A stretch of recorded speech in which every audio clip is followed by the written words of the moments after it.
Bueno, estamos con Ignacio Sosnávar. Ustedes ya lo conocen, es el director de Equipos Consultores, es justamente consultor político, analista de opinión pública, gran hincha de Nacional, así que, bueno, será este nuestro último encuentro. Venimos encontrándonos frecuentemente, bueno, futbolísticamente hablando, además de... El otro día, no, ¿cuándo fue? Cuando nos ganaron la final en el intermedio. Sí. Está el centenario, día de lluvia, nosotros fuimos con Juan, mi hijo y yo fuimos, nos mojamos, pero perdimos, pero yo le decía, Juan, estamos jugando la final, nos mojamos para apoyar el equipo, es bárbaro, no ganamos, pero le cuesta, ¿no? Un niño, además yo me acuerdo de mí cuando perdí a Liverpool, que era muy seguido, yo lloraba, así que él por suerte llora cada vez menos. Es cierto. Entonces me decía, pero ¿sabes lo que pasa? Que mañana en la escuela los de Nacional me van a decir cosas. Y yo le digo, no sabes la gloria que significa eso. Claro, sí. Cuando yo iba a la escuela, era una rareza que yo dijera que fuera de Liverpool. Totalmente. Nadie me tomaba el pelo por nada, porque no hacíamos mal a nadie. Más o menos, porque 74, 75 anduvimos bien, ¿no? Presión, coraje, todo aquello. Pero quiero decir... y yo veo que ahora Liverpool está en la pelea. Cada tanto me molestan, me chicanean. Yo digo, epa, esto se siente ser un cuadro grande. Empieza a ser un cuadro grande, algo así. Y me acuerdo que nos encontramos en un buquebús volviendo de Buenos Aires a hacer ahí la alianza fue otra. Totalmente, ambos gritando un gol de Liverpool, contra Peñarol, evidentemente. Ahí por motivos distintos estábamos. La alianza de los bolsos, como ayer que fui con todos los de Peñarol ahora, ¿sabes cómo, no? Sí, claro. Me hace amigo, me hace masaje. Vos cuidate que el domingo tenés un partido. Bueno, bienvenido. Lo lindo que es vivir el fútbol uruguayo. Bienvenido. Nos escucha seguido el presidente de Peñarol, nos escucha seguido, así que supongo que lo tendré como aliado. Bueno, se dieron a conocer. Se dieron a conocer algunas. Ayer un hincha de Peñarol me dice: no, nos queda ganar la gloriosa Copa Uruguaya. Está bien. Ojo con esas copas, pues yo siempre digo, hay que ganarlas todas. Totalmente. ¿Verdad? No hay que subestimarlas, porque uno nunca sabe en qué se van a transformar, ¿no? Estoy de acuerdo. Bueno, a ver, se dieron a conocer, yo le comentaba al público más temprano, bueno, se lo comenté al público cuando la semana pasada se dieron a conocer estas dos encuestas simultáneas. Se dieron a conocer de forma simultánea, ¿verdad? Sí, el mismo día. Subrayado, ¿no? Correcto. Lo comentaste con Blanca Rodríguez, como Exacto. es habitual, por otra parte. La simpatía política por partido, Frente Amplio 38%, Partido Nacional 28%, estos son los títulos. Y evaluación del presidente, 49% aprueba, 32% aprueba a la calle Pou. No sé qué sensación tenés vos, pero la sensación que gana en mí es que esta última como que eclipsó a la otra. Es posible. De algún modo, porque te lo tiro para que vos arranques. La gente esperaba, me parece que con razonable sentido común, que el caso Astesiano generara un efecto en la opinión pública que se viera, que afectara la evaluación del presidente por el vínculo enorme. No hay como errarle en cuanto a la presunción del análisis, ¿no? Sí, totalmente. Sin embargo, no solo no ocurrió eso, sino que incluso con la medición anterior, el presidente aumentó. Bueno, dentro del margen de error. Uno diría que hay estabilidad, digamos, que diría que no se movió en esa medición de los primeros días de octubre la evaluación de la gestión del presidente. Yo debo confesar que estaba dentro de los que... yo hace muchos años que mi intuición la trato de aparcar, te ¿no? Entiendo. Y en realidad sobre estas cosas en los medios me gusta hablar poco antes de tener datos, porque me ha pasado como ahora, que eventualmente uno puede tener cierta expectativa de análisis que no se confirma. A mí me sorprendió que no cayera el presidente. Me había pasado un par de veces durante la pandemia, durante aquellos meses en los cuales la pandemia se disparaba, había más exigencia del gobierno de distintas medidas, los muertos aumentaban, los contagios aumentaban, y uno suponía que eso iba a terminar afectando la imagen presidencial, que ya no era aquella imagen del 2020 donde se controló la pandemia con una política muy exitosa, sino que al revés, la pandemia estaba descontrolada en el país, y entonces había dudas, y efectivamente en aquel momento la imagen del presidente tampoco caía. En aquel momento encontramos una explicación bastante rápida porque identificamos que la ciudadanía no responsabilizaba al gobierno, sino a la falta de precaución de los propios ciudadanos por el descontrol de la pandemia. Esa era una razón explicativa, el presidente quedaba como afuera. También es cierto que otra hipótesis era que el presidente había construido una credibilidad importante, una imagen, una confianza por lo hecho en 2020 sobre todo, y en parte de 2021, el proceso de vacunación, etcétera, que lo blindaba, entre comillas, de algunos hechos coyunturales. esa es una de las hipótesis interpretativas de lo que ocurre ahora. Es decir, más allá, porque se termina transformando en un caso que probablemente voy a utilizar mucho en mis cursos de opinión pública en la universidad. La diferenciación entre un hecho coyuntural... había un autor inglés que se llama, porque todavía vive, Robert Worcester, que dice que la opinión pública tiene distintos niveles. Contemplar la opinión pública, decía Worcester, es como contemplar el océano. Hay un primer plano, que es lo que uno ve, que es el plano conversacional, donde es bastante caótico. Si uno se pone en la orilla del mar a ver cómo explotan las olas, uno encuentra olas, corrientes que se arman, se desarman, chocan unas contra otras, revueltas, salta espuma. Es una cosa bastante caótica, muy dinámica y muy en permanente movimiento. Ruidosa incluso. Ruidosa. Exactamente, esa no se me ha ocurrido, pero lo voy a agregar. Úselo. Gracias. Voy a citar la fuente. Pero si uno mira los planos intermedios del océano y las grandes corrientes subterráneas, ahí uno ve mucho más estabilidad que cambio, ¿no? Claro. Cuando cambia el fondo, evidentemente las consecuencias son mayores, son cambios de valores, etcétera, etcétera. Entonces, una cosa es que el caso Astesiano haya modificado la conversación cotidiana y donde evidentemente en la conversación predominaba el juicio crítico hacia el presidente. Entonces, una cosa es que la ciudadanía uruguaya haya tenido un juicio crítico respecto a la situación de Astesiano y a cómo el presidente se manejó en ella, no en cómo reaccionó después que se enteró, sino en cuanto a que no lo vio venir o que debió haber sabido. Entonces, es posible que conviva un juicio crítico en el plano superficial hacia el presidente en cuanto al manejo del caso Astesiano, con el sostenimiento de una creencia de que el presidente al final del día está teniendo un buen desempeño, ¿no? Porque la opinión de un ciudadano sobre si el presidente se está desempeñando bien o mal no solo depende del caso Astesiano, depende de una construcción que arrancó el 1 de marzo del 2020. Entonces, claro, muchas veces, mirando la superficie, nos parece que un hecho es suficientemente fuerte como para mover el fondo, y a veces eso ocurre, y a veces no. Entonces hay planos distintos de la opinión pública que tienen que ver con el ruido de la conversación cotidiana o con juicios que tienen un poquito más de construcción de mediano plazo, y nos vamos un poquito más, pero esos juicios tienen un componente racional de evaluaciones concretas sobre temas y aspectos, y un componente también emocional, ¿no? Y ahí empieza a surgir el tema de las identidades también. Ni hablar que todo esto que decís es además hijo de cierto sentido común, uno lo entiende, pero parece, de todos modos, parece darse de bruces, o quizás ni tanto, parece una línea que incluye cierta contradicción, porque ¿por qué a pesar de saber esto que señalás, de que la orilla es una cosa, cuando vas en el auto y ves el mar, lo ves calmo, con la ventanilla, ya bajás y hay más ruido, ¿verdad? Es decir, todo eso es lo que decíamos. ¿Por qué de algún modo, hasta vos mismo reconociste, podríamos sensatamente, incluso gestos políticos del gobierno y del grupo del presidente, señalaban preocupación acerca del tema? Es porque era legítimo suponer que algo se iba a mover. Totalmente. Por eso, porque efectivamente a veces pasa cuando el ruido o un tema es suficientemente grande, a veces efectivamente mueve. Lo que está bajo la superficie no es inmóvil. Capaz que en el océano sí, en opinión pública no. En opinión pública a veces mueven. Los presidentes a veces suben, a veces bajan, a veces caen. Pero lo que digo, no necesariamente son planos, que no necesariamente esa lógica tiene inconsistencia. O sea, el sostenimiento de la aprobación de la calle Pou al 10 de octubre no significa que la gente apruebe la forma en que la calle Pou se comportó en el caso Astesiano.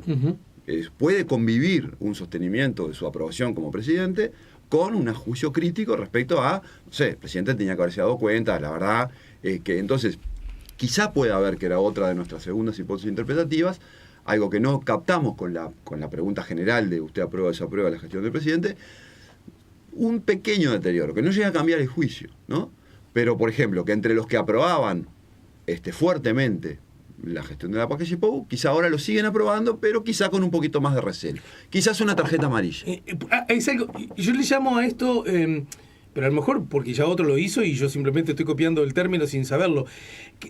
Yo tengo la impresión que la calle tiene cuponera, ¿no? Sí, exactamente, está buena la libreta por puntos, ¿no? O libreta por puntos, pero a mí me suena el tema de la cuponera. Ahí. Y resulta que vas a ver la cuponera y todavía tiene para ir al Blockbuster a sacar películas. Todavía tiene, no tiene que renovarla, todavía tiene. Tiene menos que cuando arrancó, es obvio, pero tiene. Y es más, Otros, en igual circunstancia que él, a esta altura tenían menos. Totalmente. Que es la cosa que hemos hablado, ¿verdad? La calle Pou exhibe niveles de aprobación a esta altura de su gobierno, con la sola excepción de Vázquez en la primera. Sí, muy parecido a Vázquez. Sí, a esta altura Mujica en su gobierno, a esta altura justo era el peor momento del periodo. Uh-huh. Pero ¿sabes qué pasa con la cuponera? Una cosa es lo que las encuestas recogen, que efectivamente la calle Pou en comparación histórica está muy bien con... Pero esa cuponera, vamos a hablar de la cuponera invisible, que es ese capital de confianza o imagen que te protege porque te genera credibilidad o genera cuestión defensiva. Eso Vázquez lo tuvo mucho en su primer gobierno, y Mujica también. Fueron dos otros presidentes uruguayos que tuvieron una gran capacidad de generar confianza durante tiempos sostenidos, que los hacía relativamente, no inmunes, porque nunca hay inmunidad absoluta, pero que les generaba una coraza defensiva frente a eventos de coyuntura. Esto mismo pasó ahora con la calle Pou, quizás no tan fuerte, porque el ruido de la conversación sobre el tema astesiano fue realmente muy intenso, aunque también es cierto que uno se olvida, ¿no? Obviamente hubo también situaciones de mucha agudeza, digamos, en términos de la agenda mediática y política durante el gobierno de la calle, durante el gobierno de Mujica y durante el gobierno de Vázquez. Pero bueno, que en definitiva les permite... Con estas características, sí... No sé si características respecto a que fuera su custodio personal, pero sí, sin duda. Bueno, pero justamente no es menor que sea su custodio personal. Y quizá no es menor. Y que el delito o la organización criminal funcionará en la torre ejecutiva. Yo creo en donde trabaja el presidente, yo creo que ¿no? Ese es el símbolo. No, yo creo que ese es un punto tremendo, porque uno dice, ¿cómo puede ser que se reúna en el piso 4? Evidentemente hay una cuestión que... Pero bueno, ¿cuál es la hipótesis aquí? Acá hay dos hipótesis más. Una, efectivamente, la calle Pou mantiene un nivel de aprobación muy alto entre su electorado, entre el electorado que lo votó, y un nivel de desaprobación mayoritariamente crítico entre el que no lo votó. Sí, claro. Entonces, esto puede deberse... En realidad eso ya estaba pasando, ¿no? Estaba pasando, ahora se intensifica un poquito más. O se mantiene en niveles muy altos, digamos, ¿no? Pues esto puede deberse a que el presidente efectivamente, con su relato, de que no sabía, me dieron antecedentes equivocados, bueno, su electorado... Para su electorado resultó una explicación creíble y satisfactoria, lo cual muestra esta credibilidad. Obviamente para el que no es su electorado no fue creíble ni satisfactoria, por algo los niveles de desaprobación se mantuvieron muy altos. O también puede ser que haya una cuestión de temporalidad, que también está advertida en nuestro informe. Sí, porque nuestro informe, iba a citar esa parte del informe justamente. Y eso, cuando yo te decía que esto puede ser un ejemplo más de mis cursos de opinión pública, es porque muchas veces tenemos la sensación de que la opinión pública reacciona mecánica e inmediatamente ante los acontecimientos. Y eso no siempre funciona así. Coincido. Hay veces que sí, hay veces que no. La opinión pública, sobre todo en un caso confuso, donde no estaba toda la información, que ni siquiera el presidente la tenía, dijo no, bueno, después se enteró que empezaba a surgir información que... dentro del periodo de campo de esta encuesta, por ejemplo, queda fuera la convocatoria al Parlamento del ministro Heber, del secretario Ferrés y del secretario de Inteligencia Garcé, que por lo pronto es donde surge nueva información. Después la gente rumia los temas, conversa, escucha a los medios, a los analistas, a los políticos, conversa con su familia, con sus amigos y después eventualmente llega a una conclusión. Entonces también es cierto que el hecho de que entre el primero y el evento en proceso le llaman evento ustedes, en proceso, ¿no? Es un evento en proceso. Yo creo que desde el punto de vista de la opinión pública es un evento en proceso y creo que todavía nuestra medición de octubre, en este momento en campo, digamos, que vamos a tener resultados los primeros días de noviembre, nos va a permitir, porque ahí uno puede quizá o no, depende de la información nueva que surja o no, decir este tema terminó o no. Pero está claro que al momento de realizar la encuesta no podemos afirmar que era un evento terminado y por lo cual no podemos afirmar de que el caso astesiano no haya tenido mella en la imagen del presidente en la evaluación de gestión de gobierno. Esa es la afirmación al momento que se tomó la foto, pero era una foto en un mar muy revuelto y que no captaba la superficie, por lo cual creo que falta un tiempo aún para poder establecer esta conclusión como definitiva. Y en ese contexto, déjame, para pasar a la otra, hacer de dos o tres comentarios más. Uno que escuchaste tanto como yo, porque no creo que escuches menos o que leas menos que yo, seguramente más, y tiene que ver con asociar este resultado a vínculos que equipos consultores tiene con el gobierno, ¿verdad? Porque ha sido contratado en este y en no sé qué. y por lo tanto eso explica que los resultados de equipo sean relativamente amables para con el gobierno y el presidente en particular. Sí. Argumentos que no son nuevos en la historia ni en Uruguay ni en el planeta, ¿no? Pero bueno, es necesario preguntarte una reflexión al tema. Sí, bueno, reflexión ninguna, es como hemos hablado otras veces, la ética no se defiende discursivamente, la ética se ejerce o no se ejerce, y bueno, cada quien es doloroso, obviamente, ¿no? Uno que además tiene familia, tiene hijos, que escuchar esas acusaciones infundadas duele. ¿Infundadas desde el punto de vista ético o infundadas de los hechos? No, los hechos, pues no, desde los hechos no. Por supuesto que Equipos tiene muchísimos contratos con el Estado, como siempre tuvo, ¿no? Con todos los gobiernos, con todos los partidos. A ver, te estoy entendiendo. Ustedes trabajaron con el Estado gobernado por colorados, por blancos y por frente amplistas. Por suerte, sí, sin duda. Porque algo que muchas veces la gente cree que empresas como equipos y empresas como equipos trabajan solamente para medir estas cuestiones de políticas, de gestión de gobierno, etcétera, que son las que se difunden en los medios. En realidad, la mayor parte de nuestro trabajo, el 95% de nuestro trabajo, no tiene nada que ver con estos temas. Tiene que ver con colaborar con empresas, con organismos internacionales, con ministerios, con empresas públicas, con intendencias, con distintos organismos del Estado, a tomar decisiones sobre política pública, a evaluar necesidades del público, a evaluar la legitimidad o la credibilidad de ciertas políticas y la forma en que la gente lo está desempeñando. Políticas desde el alumbrado y el barrido de calles de una intendencia hasta una política de apoyo social a determinado contingente, hasta una política de medio ambiente o hasta una política de energía. Es decir, todas estas cuestiones o las estrategias de posicionamiento de Antel en su estrategia de marca y de competencia con operadores privados. Uh-huh. ¿Sí?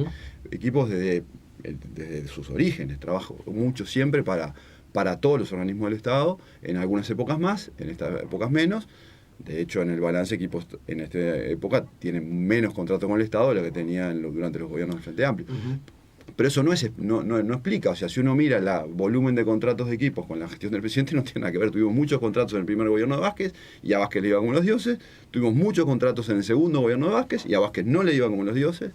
Y bueno, y así es la vida. Quiero decir, porque yo tengo esa manía, que no sé si es buena o mala, pero que no me desagrada, y es que yo no saco la pata del lazo. Y en ese sentido yo siento la obligación de decir que yo cuando vi estos resultados me llamaron la atención, lo discutimos justo.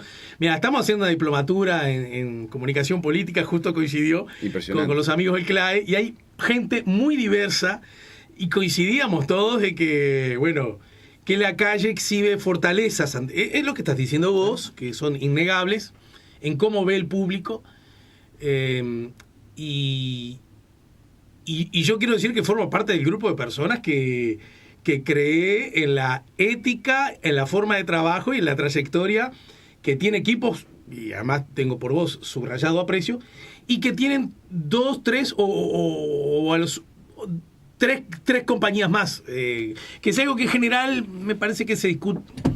Estamos a salvo de esa perspectiva, relativamente a salvo, ¿no? Sí. Lo que no significa que haya habido errores, esa es otra cosa, ¿no? Pero así que yo me siento en esta obligación que el vientito podría venir un poco en contra, de decir que, y yo en ese sentido creo en la explicación y creo en Equipos, ¿de acuerdo? Lo que te agradezco, Alejandro. No te mueva vos la aguja en nada, pero lo siento porque además puedo presumir. Todavía no abrí nada, puedo presumir algunos de los comentarios que pueden estar viniendo pero bueno, que son legítimos y justos también porque forman parte del juego. Sin duda. Las encuestas incomodan, o sea, claro. Eso es claro. Las encuestas incomodan, siempre tuvieron esa característica porque las encuestas rompen burbujas. Es decir, uno al final siempre terminamos rodeados de subjetividades, ¿no? Y de percepciones propias y rodeados de personas que más bien piensan como nosotros, ¿no? Déjame aún así encontrar primero la explicación de la cuponera, que coincido perfectamente contigo, que la calle tiene y que lo vuelve como una especie de coraza, estos que juega mi hijo en los juegos, ¿no? Es decir, parece que algo siento que de algún modo también le parecía desde otro lugar y por otras razones a Mujica como personaje intocable, que parece que nada lo... Yo soy de la teoría de que los procesos de la calle y de Vázquez son muy parecidos. Sí, estoy de acuerdo. Porque ganaron la elección y por supuesto la ganaron como por suerte siempre, legítimamente, pero me parece que parte del público, y no solo del público que no les votó, tenían la convicción que no tenían uñas para guitarrero. Esto, yo sé que ahora decirlo de Vázquez parece rarísimo, pero yo me acuerdo de que Vázquez se dudaba de si iba a tener el expertise suficiente como para estar al frente de la República. Y demostró que sí, y mucho más de. Algo parecido, yo sé que estoy copoda, le pasó a Néstor Kirchner cuando fue presidente en Argentina. Terminó siendo mejor de lo que la gente esperaba, y eso ayuda mucho, y me parece que con el Cookie, con Luisito pasa algo parecido. Propios y ajenos dicen, pero mira al final yo lo voté, seguro, porque a nosotros no los quiero, güey, cha. Pero la verdad que yo tenía alguna dudita, y el resultado de la segunda vuelta fue, que me parece que evidente en ese sentido, ¿no? Sí, claro, sí, por supuesto. Y después tiene la comunicación política, trabaja muy bien. Hay que admitirlo y hay que felicitar ese aspecto, que también trabaja muy bien, porque para mí en este asunto quedó en un segundo o tercer plano el que para mí es el primero y principal. El presidente, desde mi perspectiva, faltó a la verdad. Dijo que no sabía, es más, medio que botijón, periodista, dijo, ¿y a vos te parece que si yo sabía iba a dejar a mi familia, que no sé, además cometiendo un error institucional acerca de la seguridad y la familia? Creo que es otra cosa. La seguridad es del presidente, la presidencia, la institución. Porque él, puedo dar por entendido, puedo creerle honestamente que no supiera lo de los antecedentes. Los antecedentes policiales. Ahora. Judiciales. Ahora. Entradas, eso yo lo sabía porque recuerdo, es más, en su... Lo sabía desde antes de que surgiera este caso. Pero porque lo difundió Caras y Caretas, y yo leí Caras y Caretas. Así que lo leí yo y no lo sabe el presidente, que le digan, que alguien le haya dicho, vos, están diciendo que el tuyo... Decir que él no tenía idea de las, ¿cuántas? 50 anotaciones. No sé cuántas eran, pero eran decenas. Decenas. Si son 15 igual, ¿no? De tu custodio, y que por lo tanto te asombre, porque dice, claro que me asombré. Bueno, pero si yo te digo que el muchacho, que el payaso con los zapatos cada tanto pisa los deditos de los nenes, y ahí tiene 50, no cometió ningún delito, ojo, después se supo que sí. Pero mira que cada vez que va a la fiestita pisa deditos porque los zapatotes son grandes. Después que el nene aparece, bueno, puede decir que te sorprendió. Y a mí me parece que se manejó tan bien la comunicación post, después de su salida, que quedó él una vez más como víctima de bueno, salieron unos cuantos senadores a decir, ¿no? La serpiente, creo que manejó uno, se le metió la serpiente, ¿no? Pero a la serpiente le dijiste, vos, sentate, vení, pasá. Mirá que le dijeron, mirá que esa muerde, mirá esa que está en el Génesis, porque sos hombre de fe. No, mirá que ella ya dio un mal consejo. No, y le dijo, claro, vení igual. Ese asunto yo siento que es el asunto que con el que la calle de cuanto a la comunicación política salió... Porque si se hace centro de ese, para mí no hay con qué darle. Sí. Para mí la macaneó. Sí. Pero esto es análisis puro, no tiene nada que ver. Es lógico, y ese es un riesgo, ¿no? Porque si efectivamente mucha gente siente que el presidente mintió, que faltó a la verdad, o que digamos... En esa primera, ¿se entiende? En esa primera salida. Por supuesto, que no dijo de toda la verdad, puede ser una mancha. Puede ser que haya generado una herida invisible, una herida en esa armadura, una pequeña grieta o gran grieta en esa armadura invisible, que significaría, en este caso, que esa armadura, aunque haya funcionado bien hasta el 10 de octubre, no sabemos si o al fin de mes, quizás se le pueda estar acabando la cuponera, es decir, que esa armadura quizás no protege tanto. Pero bueno, todo esto es especulación sobre un caso, como decíamos, que está en proceso, y está claro, sí, que fue un caso sorpresivo, quizás los sorprendió al presidente, de las cosas. Y que todavía está en proceso porque la investigación continúa, ¿no? Sí, claro, y hay que ver que... ¿Vamos a la segunda? Sin duda. Vamos después de esta pausa, ¿de acuerdo? Vamos a una breve pausa y vamos a la segunda encuesta, cuyos resultados, los dije en el arranque. A falta de 2 años para las próximas elecciones nacionales, el Frente Amplio lidera las preferencias, 38%, seguido por el Partido Nacional, 28%, el Partido Colorado, 5%, Cabildo Abierto, 3%. Las 2 preguntas que ya aprendimos todos nosotros con ustedes que hay que hacerse a propósito de estos temas. Primero, ¿qué tan parecida está este escenario con el escenario que ocurría 5 años atrás? Correcto. ¿No? Y la otra, que también se genera vaso comunicante, ¿qué tan alejado está del último resultado electoral? ¿No es cierto? ¿Lo vemos luego de la pausa? Correcto. Estamos con Ignacio Suaznávar, estamos poniendo la mañana en camino. Último tramo de la charla con Ignacio Suaznávar. Vamos a ir a la segunda encuesta a propósito de simpatía política por partido. Les recuerdo a todos, los que todos saben, que Ignacio Suaznávar es el director de equipos consultores y que el domingo que viene va a ir al estadio igual que yo, a tribunas distintas. Bueno, para que algunos mensajes de todos modos llegan. A ver, estoy leyendo. Dice: no, Alejandro, nadie piensa que la calle Pou esté gobernando mejor de lo esperado. Trajo hambre, miseria, desempleo, desnutrición infantil, gente en situación de calle y sigue beneficiando a los que más tienen. Roxana dice... Está vino para el conductor, Roxana dice: pero estaba en la lista del padre, no me jodan, son mafiosos y listos y esto va a traer cola. Omar dice, bueno, es verdad, no, eso nunca se fue negado de que cayó como paracaídas, tenía como una trazabilidad este hombre, ¿no? Sí. Vinculado al sistema político en general, al Partido Nacional en particular, al herrerismo, a la familia de la calle. Bueno, en fin, eso también es cierto. Alejandro, otro tocalle, dice: igualmente siempre se paga un precio, incluso se paga en pérdida de dignidad. Alicia dice: el presidente está mintiendo desde la campaña, ahora también. Si tuviera una sola anotación no tendría que ser custodia y pone a la familia como excusa, no tiene límites ni escrúpulos. Algunos de los mensajes que llegan también a través del WhatsApp 099-894-987. No conozco un solo frente amplista que no desapruebe la gestión del presidente, ni uno. Los porcentajes de equipos en esta última encuesta señalan que hay frente amplistas que aprueban la gestión del gobierno. Dudo de los parámetros de cómo formulan las preguntas de encuestadoras, por eso también es determinante de los números finales. Otra cosa, de verdad, Suaznávar no había leído la noticia de los antecedentes policiales de Astesiano. No, creo que te referías a los judiciales, ¿no? A los antecedentes judiciales. Pero las entradas sí, sin duda, policiales se habían dado a conocer. Totalmente. Y da por sentado que el presidente fue engañado muy sutilmente, forma opinión. Entiende que yo no doy por sentado nada. Yo digo lo que el presidente... hice mención a lo que el presidente dijo. Yo no tengo ninguna información sobre el caso, el fondo del caso. Bien, y volviendo entonces a la encuesta y a propósito, bueno, de la pregunta que hacía Ernesto también, acerca de las que no conoce ningún frente amplista, no conoce ninguno. Le creo, es lógico, porque sí, el porcentaje de frente amplistas que aprueba el trabajo de la calle Pou es muy bajo. Entonces, bueno, sí, puede ocurrir, efectivamente. Bien, ¿y eso cómo dialoga con la otra gráfica, la otra encuesta, simpatía por partido político? Perdón, ¿simpatía es lo mismo que voy a votar a? Bueno, es una cuestión casi semántica. La pregunta que aplicamos es: si las elecciones fueran hoy, ¿a usted a qué partido votaría? Entonces, en algún sentido, podría llamarse la intención de voto. ¿Por qué no le llamamos intención de voto a esta altura?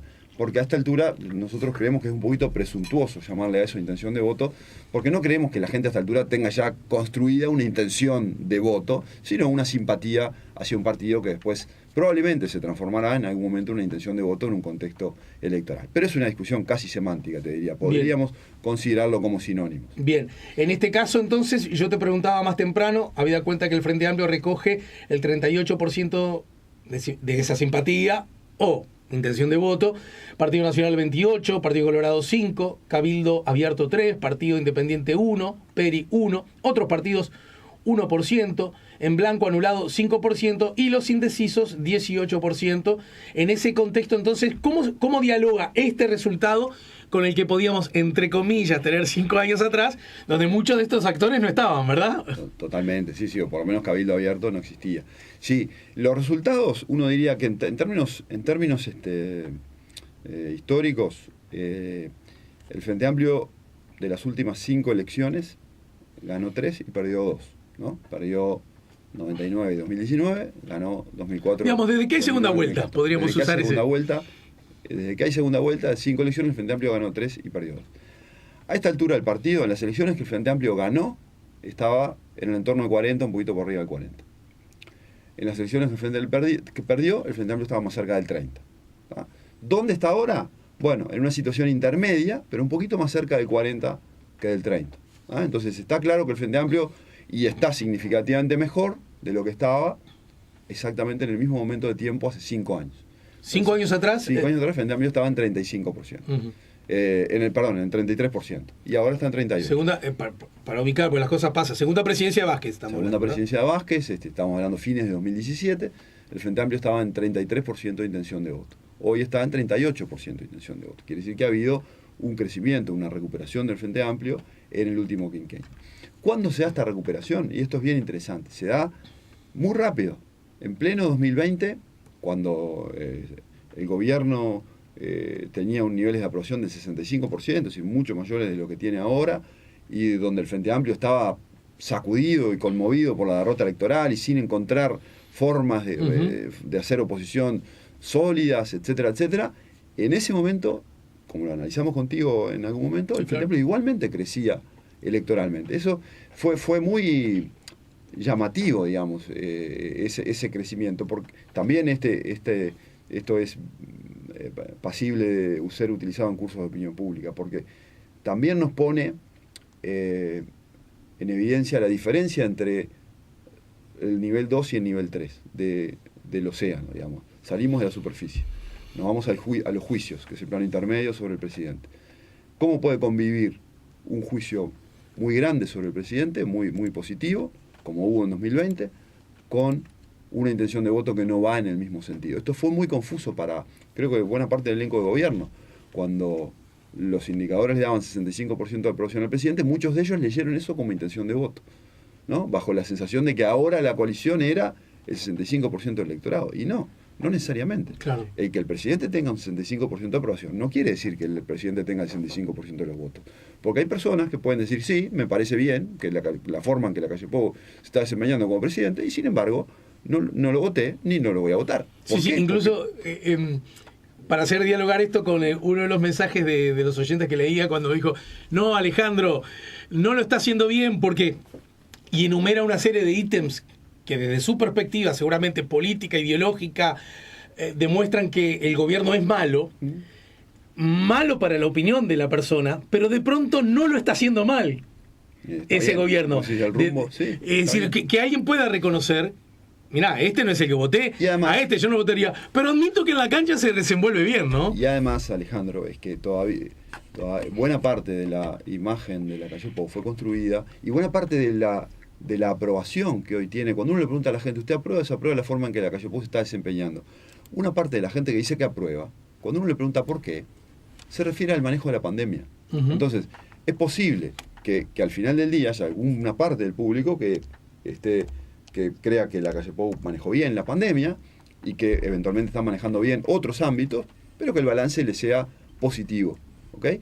Y eso no significa que lo va a votar, simplemente el reconocimiento a que hubo un buen manejo de la pandemia. Y en ese sentido, bueno, está buena esa mirada. El Frente Amplio en las últimas 5 elecciones desde que existe, de la reforma electoral, ¿no es cierto? Ganó 3 elecciones, perdió 2, ¿no es cierto? Sí, correcto. Y la intención de voto o simpatía política que exhibía el Frente Amplio a esta misma altura, las veces que ganó estaba un poquito por arriba y las veces que perdió estaba subrayadamente más por debajo. Correcto. ¿Verdad? Por lo tanto, este resultado no es ni chicha ni limonada. En todo caso, más cercano para la gente que simpatiza con el Frente Amplio, debería verlo con cierto optimismo. Sin duda. ¿Qué pasa con el otro bloque? ¿Verdad? En este sentido. ¿Qué pasa con el Partido Nacional? ¿Qué pasa con el Partido Colorado? Y la rareza política, ¿qué pasa con Cabildo, que no era actor político? Bueno, ahí nos vamos a la comparación con 2019, ¿no? Con el resultado del 2019. Bien. Está claro que la coalición multicolor que votó en primera vuelta del 2019, sumada a un 54%, es una mayoría contundente contra 39% del Frente Amplio, hoy eso suma 37%. Es decir, están 17 puntos abajo de la votación del 2019, mientras que el Frente Amplio está un punto abajo de la votación del 2019, de la votación de primera vuelta del 2019. Entonces, si uno compara la intención de voto hoy respecto al comportamiento electoral del 2019, está claro que el Frente Amplio ha tenido un fortalecimiento mayor que el conjunto de la coalición, que ha tenido más bien un deterioro fundamentalmente por los partidos más chicos de la coalición, digamos, ¿no? Por los más chicos no, por los grandes, los medianos de la coalición. Los chicos uno podría decir que es Partido Independiente y Partido de la Gente, pero Cabildo Abierto y Partido Colorado son los que están más por debajo de su votación, en circunstancias evidentemente ambos muy diferentes, y que este tipo de medición, este tipo de pregunta de simpatía política por partido puede subregistrar una parte de la intención de voto a Cabildo y al Partido Colorado por razones distintas, ¿no? En el caso de Cabildo está claro que tiene una marca partido menos construida, entonces la pregunta por partido quizá lo subvalora. En el caso del Partido Colorado hay claramente una ausencia de candidaturas evidentes, ¿no? Entonces, retirado Talvi, retirado con cierto supuesto de posible vuelta de Bordaberry, pero en principio ausente, sí. y Sanguinetti manifestando que no va a ser candidato nuevamente. Entonces, en definitiva, hay también una situación del Partido Colorado, está disminuido, pero obviamente con potencial de crecer a partir de ese 18% de indecisos, ¿no? Y siguiendo la misma lógica que la anterior, del mismo modo que el Frente Amplista no puede ilusionarse del todo, porque a esta altura, las veces que ganó, tenía más guarismo, más intención de voto, muy bien, Sí, sí. pero tampoco, mucho menos entristecerse, porque las veces que perdió tenía bastante menos que el que tiene ahora, Totalmente. y no hay por qué suponer, dirá el Frente Amplista, que de a quien más me vaya peor, ¿verdad? Ese razonamiento con rasgo positivo, esperanzador para la izquierda, del mismo modo negativo y desesperanzador para el bloque centro-derecha, Mira, en términos de repetir... ¿funciona igual o no? Sí, claro, sí, por supuesto, porque, a ver, si estamos hablando de repetir la votación de primera vuelta del 2019, ese es un escenario que hoy sería, en el escenario de opinión actual, sería impensable que existiera 15 puntos de diferencia entre la coalición y el Frente Amplio. Entiendo. La elección, como lo hemos conversado contigo también en algún momento, es decir, la elección del 2019 dejó en el aire una gran interrogante, porque el resultado de primera vuelta y de segunda vuelta fueron muy distintos, con un mes de diferencia. Si una encuesta de opinión tiene 15 puntos de diferencia entre una medición de febrero y una de marzo, uno dice, ¿qué pasó acá? ¿Cómo puede ser que habrá habido algún problema en la encuesta, el margen de error? Bueno, los votos de los uruguayos, en términos de bloque, se movieron 15 puntos en un mes. Entonces, el 2019 dejó en el aire una gran duda. La coalición dice, con razón, tuvimos 15 puntos de diferencia, el mandato de cambio es muy fuerte, la composición del Parlamento es proporcional al resultado de primera vuelta, entonces está claro que en el Parlamento hay una mayoría clara de la coalición, pero en la segunda vuelta hay una diferencia de un punto. Las encuestas 2020 mostraron un escenario más parecido al de segunda vuelta que al de primera. El resultado de la LUC del 27 de marzo nos vuelve a mostrar un resultado más parecido al de segunda vuelta que al de primera, es decir, una cosa cabeza a cabeza. Las encuestas actuales siguen mostrando un escenario cabeza a cabeza en primera vuelta, y de hecho esta es la primera encuesta que muestra al frente un puntito por encima de la suma de la coalición. Hasta ahora, el frente era un puntito por debajo. Si utilizo este razonamiento que vos usaste con estos números, no diría tan cabeza a cabeza, ¿no? Parece ser un poco más favorable el Frente Amplio. Es un punto, el margen de error, digamos, está dentro del margen de error, pero lo que digo, escenario dividido. Lo que sí es interesante, Alejandro, que va a ser parte del análisis político seguramente aquí más adelante, es que en todas las veces que ha habido segunda vuelta, el Frente Amplio ha crecido en segunda vuelta respecto a la primera.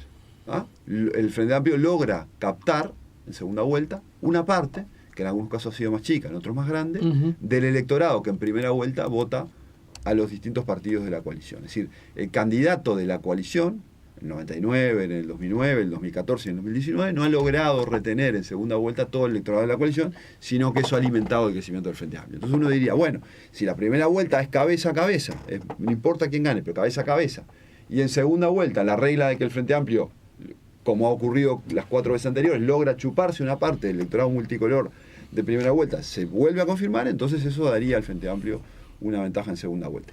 ¿Por qué uno puede dudar? Si ya ha ocurrido 4 veces, ¿por qué uno puede dudar de que ocurra en la quinta? Bueno, no lo sabemos. La verdad que 4 veces es el problema que tiene hacer observaciones electorales, que podemos hacer una cada 5 años. Claro. ¿No?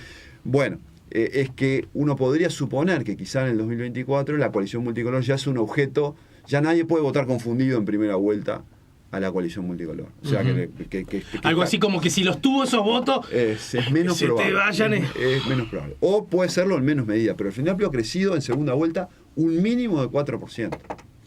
Un mínimo. A ver, este último concepto que tiraste me parece interesante. Vos decís que es difícil que en la próxima elección quien vote en primera vuelta a Guido Manini, porque difícilmente no sea él el candidato, más allá de que el ministro de Salud es un personaje político muy interesante, no es un escenario que yo vea no sé, veo poco probable que Manini Río no sea el candidato de Cabildo Abierto. Hasta ahí vamos juntos, ¿no? Bien. es más difícil en esta próxima elección que un votante de Cabildo Abierto, que un votante del Partido Colorado, y mucho menos sin esa figura de Ciudadanos con Talvi, ¿no? Incluso del Partido Independiente, ¿verdad? U otros partidos que puedan sumarse a la coalición. Es poco probable que haya un votante cándido que no sepa que a la larga, si su candidato no gana, no es el segundo más votado, porque el primero va a ser el Frente Amplio, sí, se va a ver obligado a votar el candidato del Partido Nacional. Exactamente. Ahí se achican.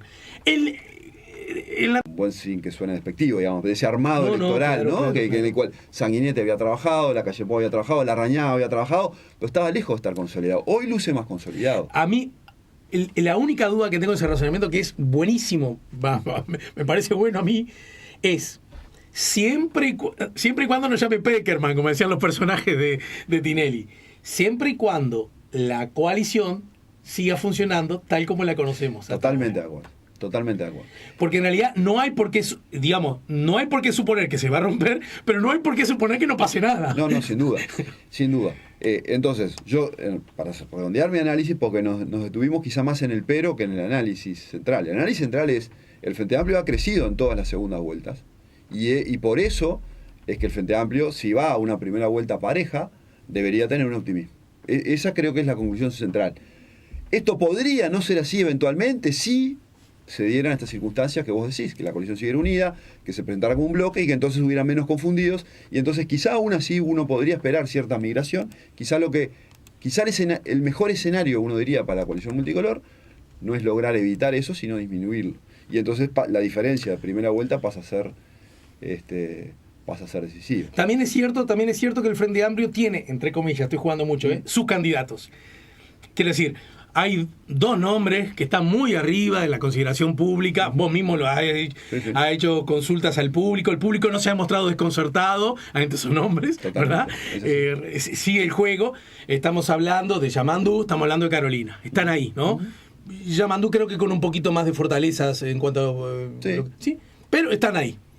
Y cualquiera puede decir que cuando uno piensa en ganar las elecciones, en un sistema presidencialista como el uruguayo, más allá del voto programático, histórico, partidario, bueno, el que esté dispuesto a votar al Frente Amplio sabe que es por acá o por acá. Sí.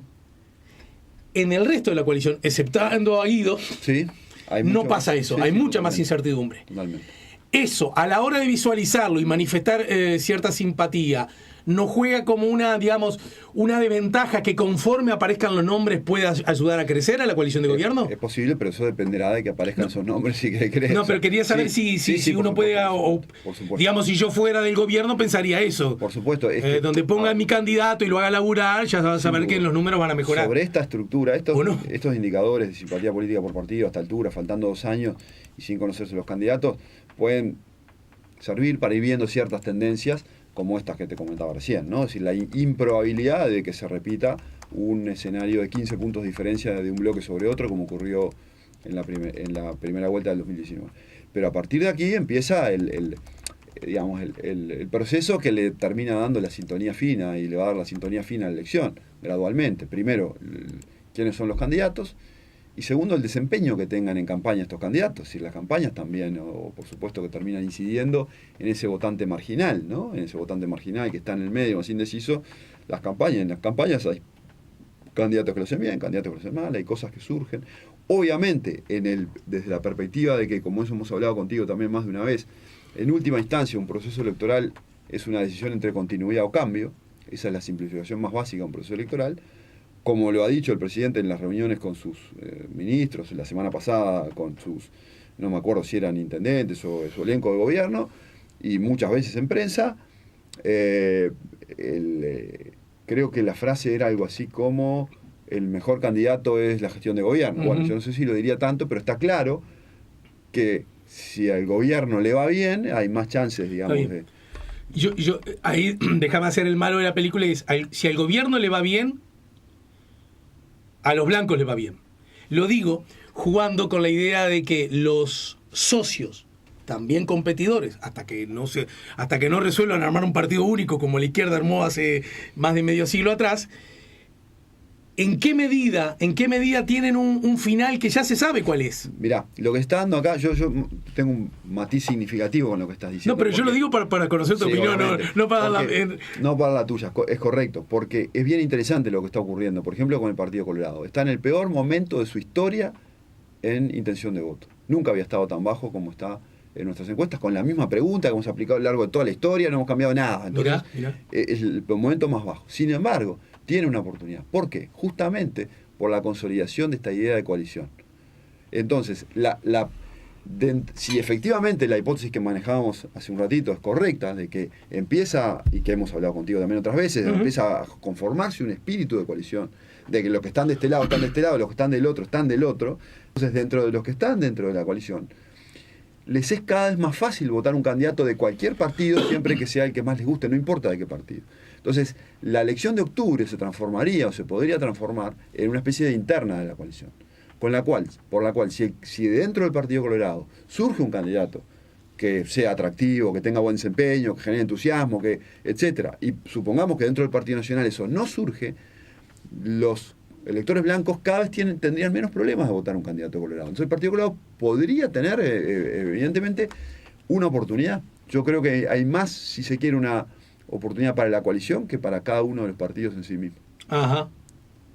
Eso parece, no voy a discutir, por supuesto. Eso parece darse de bruces con, en general, las trayectorias, incluso en nuestro propio país, ¿no? Pienso en Volonté, su coalición, que fue la que mejor funcionó, Sanguinetti, segunda presidencia, Volonté hasta el final, y el Partido Nacional no solo recogió su peor votación de la historia, sino que además Volonté desapareció desde el punto de vista electoral como figura política, ¿no? Sí, estuvo muy cerca de ganar, ¿no? Si yo no recuerdo mal. ¿Quién? Volonté. No, estás hablando del anterior. Estás hablando del anterior. Bueno, justamente por eso Volonté se transformó en el presidente del director del Partido Nacional, porque había tenido una muy buena votación. A ver, yo creo que el Partido Nacional tiene una ventaja significativa sobre el resto quiero decir, el Partido Colorado, en la medida que el gobierno le vaya, supongamos que le va muy bien al gobierno, y que mejora los índices malos, que ahora frágiles, no quiero meterme en los temas de economía, no quiero meterme ahora porque no es el centro. Si le va bien al gobierno, ¿qué va a decir el público que no quiere que la izquierda gobierne al Uruguay? Sigamos con estos blancos que lo están haciendo bien. O con la coalición. Yo creo que va más por la coalición. Porque, a ver, ahí está. Todo depende del candidato. Si la calle Pou, si acá en Uruguay hubiera reelección inmediata... Olvídate. Si el presidente termina con números grandes, olvídate, no, porque los datos nos están mostrando que incluso... Así, incluso con la calle Pou gobernando, no sé cuánto. No me expliqué. Olvídate que la calle sería el candidato. Seguro. Eso quise decir. Entonces, si efectivamente la calle Pou, si hubiera reelección inmediata, este proceso de trasladar el capital político del gobierno exclusivamente al presidente, que compite por reelección, es mucho más natural. Si no, es más abierto. Y los uruguayos siempre se han mostrado desconfiados de las candidaturas oficialistas. No solo en el caso de Volonté que vos mencionaste, todos los candidatos oficialistas, digamos, que eran designados por el presidente. Los delfines, decís vos. Sí, les ha ido mal, entonces, inexorablemente. Entonces, siempre ha habido otras corrientes que terminan representando el bloque gobernante, no necesariamente dentro del oficialismo. Entonces puede haber todavía mucho juego. Esto tampoco tiene por qué ser así, porque estamos en 2 o 3 procesos que hacen que, incluso para mí, que hace 30 años que llevo esto, la opinión pública hoy tenga, el comportamiento de la opinión pública tenga 2 o 3 interrogantes relevantes. Primero, estamos ante una revolución tecnológica que está cambiando mucho la forma de comunicarnos, y eso hay que estar atento permanentemente. Segundo, venimos de una pandemia mundial. La pandemia mundial cambió muchas cosas en las sociedades. Algunas, y la mayoría ya probablemente todavía no las entendemos del todo, pero el territorio es distinto. La forma en la cual la gente se aproxima a la realidad, también, por supuesto, a la política, cambia en este territorio post-pandémico, y tendremos que explorarlo e investigarlo. Tercero, tenemos una coalición de gobierno que es un objeto político que acentúa el biblioquismo mucho más que antes, y eso genera otro conjunto de lógicas sobre las cuales podemos elaborar hipótesis, pero todavía no entenderlas del todo.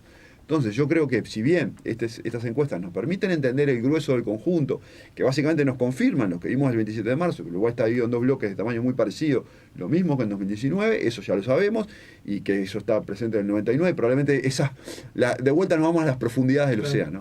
Esas profundidades del océano no va a cambiar, pero a medida que emergemos hacia la superficie, evidentemente pueden empezar a aflorar cosas que todavía no entendemos, que están explicadas por estos procesos de fondo. El profe Lanzaro, que viene muy seguido a este programa, tengo su honor, esa alegría, y que fue homenajeado el viernes. Yo tampoco pude ir, lamentablemente. Dice una frase que a mí me parece elocuente y justa.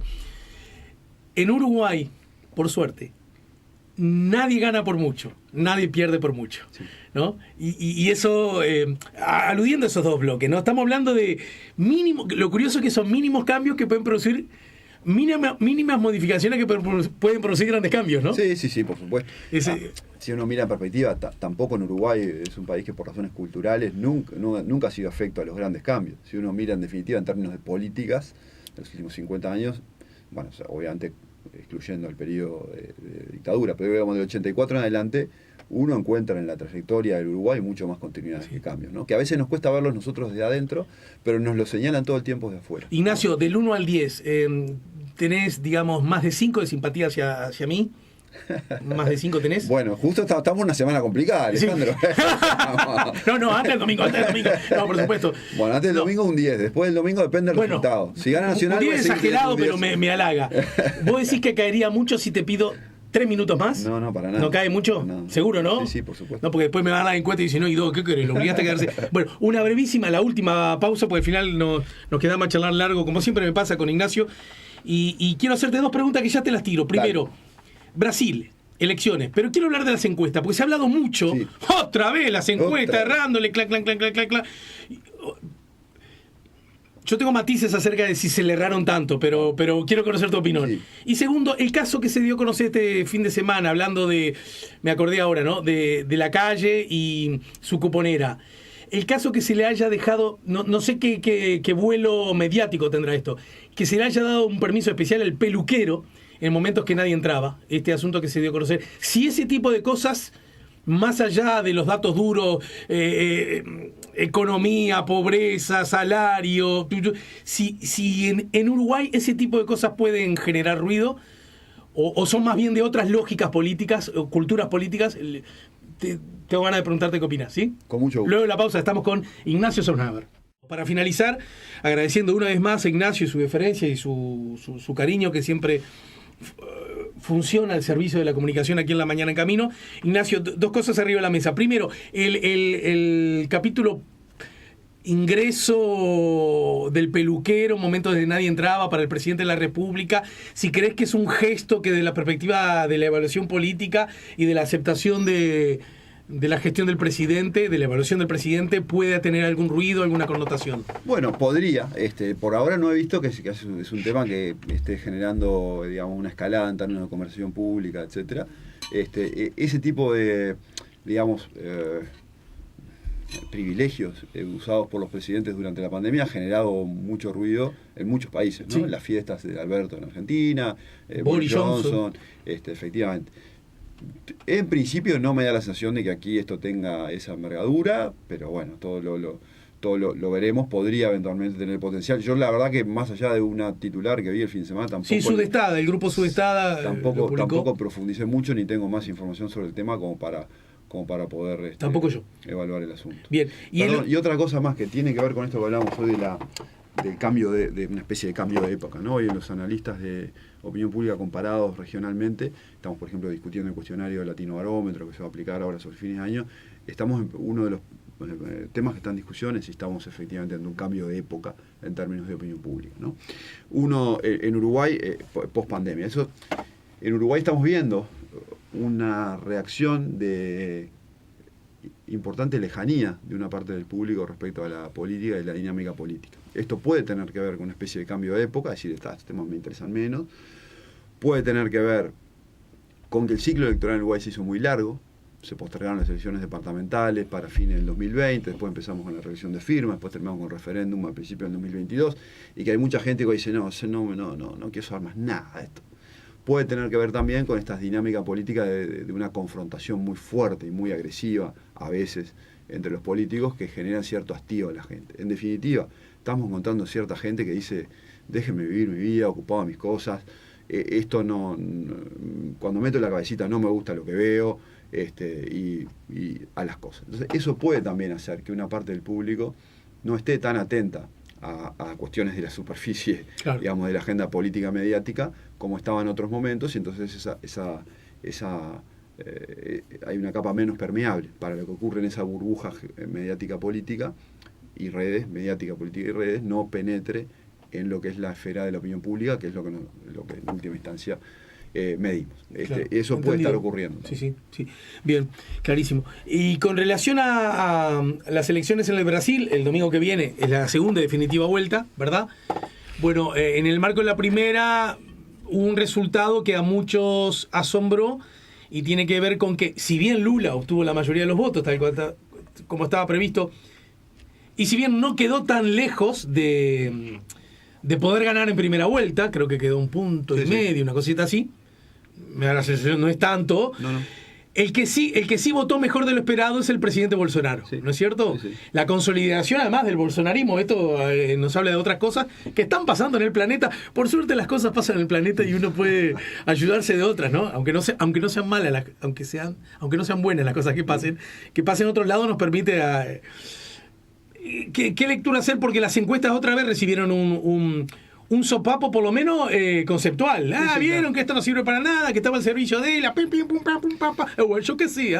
No, bueno, ni tanto ni tampoco. Yo conozco mucho a las encuestadoras brasileras, conozco personalmente a algunos de los profesionales y la verdad que son de los mejores de la región, tanto en términos de rigor profesional y estándares profesionales. Yo ese concepto no lo puedo llevar para casa. Sí. Dice Ignacio que las encuestas de Brasil... Y lo mismo estuve diciendo en los días previos. Los días previos la gente me preguntaba, che, ¿cómo no sé cuándo? Mirá, la verdad que los encuestadores brasileños son impecables y mucho más desde el punto de vista ético. O sea, así como en otros países de la región, uno puede hablar incluso de Argentina, de Paraguay, Perú. Bueno, en Perú hay algún también colega muy solvente, en otros países de la región puede Chile, haber. Por ejemplo, que ahora está en un momento bisagra. Chile tiene un sistema de encuestas muy débil, no corrupto, pero muy débil, ¿no? Pero en otros países sí puede haber cuestiones que salen un poquito de la lógica, digamos, de la honestidad y de la ética. No es el caso de Brasil. En Brasil los encuestadores son muy buenos. Uruguay y Brasil en ese sentido caminamos por un escalón similar, digamos. Sí, yo creo que el sistema de encuestas brasilero y uruguayo en eso se parecen mucho y yo los diferencio a estos dos del resto de los sistemas de encuestas de América Latina, ¿no? Y bueno, así es reconocido por colegas, digamos, a nivel de estudios comparados, a nivel internacional. Entonces, descarto plenamente cualquier tipo de desvío en las encuestas brasileras como consecuencia de una alteración, digamos, de cuestiones éticas o de intentar favorecer a uno o a otro, porque todos sabemos, Alejandro, para cualquier encuestadora que quiera seguir trabajando en el mercado, el peor negocio es equivocarse, digamos, no importa en qué sentido, no está bueno, nadie quiere equivocarse, digamos. Entonces, en general muchas veces cuando se dan esas cosas de equivocaciones no honestas, son lo que se llama empresas golondrinas, gente que aparece y que después desaparece, que no tiene trayectoria en el mercado, pero una empresa como Datafolia o como IPEC, que era ex-Ibope en Brasil, que tienen 40, 50 años de trabajo, no van a arriesgar por ninguna cuestión de querer favorecer a uno o a otro, ya sea por razones de convicción o de dinero que circule, no van a arriesgar de eso, es impensable, ¿no? Profesionales serios, que han dedicado toda su vida a eso, ¿no? Entonces, claro, yo entiendo que de afuera no se puede ver así, pero claro... Pero, a ver, para que lo entiendan, porque a esa empresa después la contrata una empresa de turismo o de pasta de dientes, digamos. El 99% de los ingresos de empresas como esa no tiene nada que ver con la publicación de una intención de voto en un medio. Eso es un contrato que uno tiene con un medio. Volviendo a casa, eso te pasa a vos, le pasa a Factor, le pasa a Cifra. Totalmente, es así. La mayor parte de las cosas que hacemos utilizamos nuestras metodologías para ayudar a quienes lo deseen a resolver problemas puntuales, empresas, gobiernos, organizaciones internacionales, organizaciones sociales. Sin duda. Porque acá yo creo que está una cosa que siempre está como en el aire y nunca se dice con claridad. Y de pronto la gente piensa, entonces si se contrata el gobierno manejado por la centro derecha, va a ver con buenos ojos que vos debilites, digamos, asuntos vinculados a la izquierda, que en esta intención de voto no parece aplicar eso, ¿no? No, claro. Según entiendo, pero bueno, démoslo por bueno. Y después viene la empresa que te vende la pasta de dientes y que como se supone que como ese empresario también vota a la derecha, de pronto le conviene que vos beneficies a la derecha y por lo tanto no le importa que ahí te equivoques con ellos en la mía. No sé si te sigo en No, pero ¿entendés hacia dónde voy? Menos, porque para generar las conexiones, si no, ¿cómo es que se sostiene eso? No sé, la verdad que... ¿Cómo se sostiene que la gente... Pero digo, también lo hace Bolsonaro eso, ¿no? Decir, estos que quieren, que Lula... Sí, claro, eso es gravísimo. Cuando el poder político se mete a cuestionar este tipo de herramientas, es terrible. Yo creo que esto puede terminar generando un daño muy duro, digamos, al sistema de encuestas en Brasil, que es, yo decía hoy, las encuestas incomodan, pero tienen una función social y tremenda, diría imprescindible, y cada vez más, que es esto de romper burbujas, ¿no? De cuestionarnos si efectivamente no estaremos mirando el mundo de una manera muy parcial, ¿no? Claro, en mis cuatro paredes y con mis vínculos y con mis entornos, y de repente no hay otra forma de entender la realidad. Quizá hay otras formas y quizás seguramente son tan legítimas como las mías.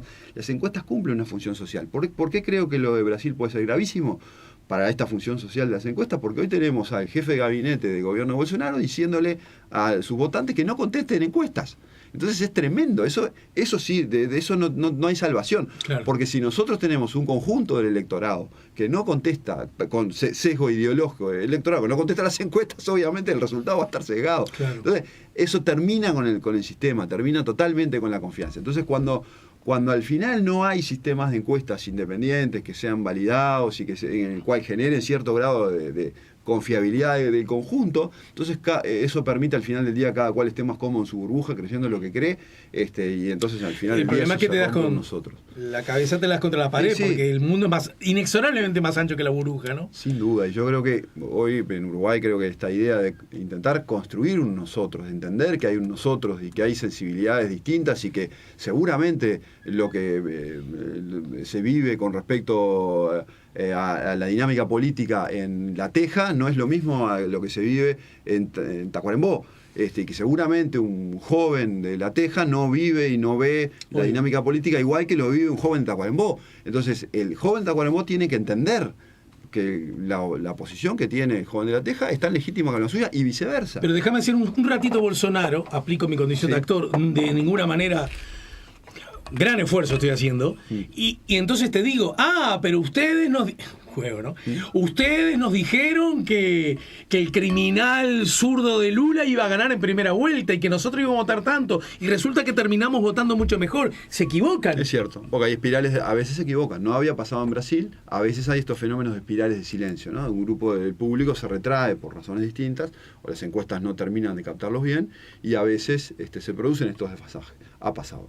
Tocamos madera, en Uruguay hasta ahora no ha pasado casi nunca, pero puede pasar. Porque está claro que las encuestas son, como siempre hablamos, herramientas imperfectas. No es una bola de cristal, no es una bola mágica y tienen límites. Pero sin duda, Alejandro, un mundo sin encuestas confiables es mucho peor que un mundo con encuestas que se equivoquen de vez en cuando. ¿Y pensás que qué va a pasar en Brasil entonces el domingo que viene? De acuerdo a los últimos datos. Yo confío en mis colegas brasileños y mi sensación es que debería ganar Lula. Es que, objetivamente hablando, le queda muy poquito, ¿no? Sí, pero también es cierto que las diferencias muy chiquitas, ¿no? Entonces, a ver, yo creo que debería ganar Lula porque al final, como te decía hoy, mis intuiciones las dejo a un costado y soy rehén de los datos. Los datos muestran que el escenario es probable a Lula y confío en quienes hacen esos datos, entonces me atengo a eso. También es cierto que cualquiera, después de lo que pasó en primera vuelta, uno le pone la barba en remojo. Entonces, si yo estuviera liderando una encuestadora brasileña y tuviera que hacer un análisis, sería extremadamente cauto, porque no hay todavía evidencia definitiva. Eso lo puedo decir de acá, desde Uruguay, mirándolo de lejos, creo que va a ganar Lula, pero si estuviera en Brasil sería muchísimo más cauto, porque, bueno, sobre todo cuando pasan estas cosas, uno tiene que ser humilde y reconocer también las limitaciones de sus métodos. Gracias, Ignacio, te abrazo, te agradezco mucho como siempre. Un placer. Y te invito a que nos reencontremos más temprano que tarde, ¿sí? Y bueno, y no te deseo suerte el domingo. No, sería bueno que el domingo ganáramos para ir a una final como corresponde. Que gane mejor. Una doble final. Yo quiero ver a Suárez de vuelta en el Parque Central. ¡Ahí está!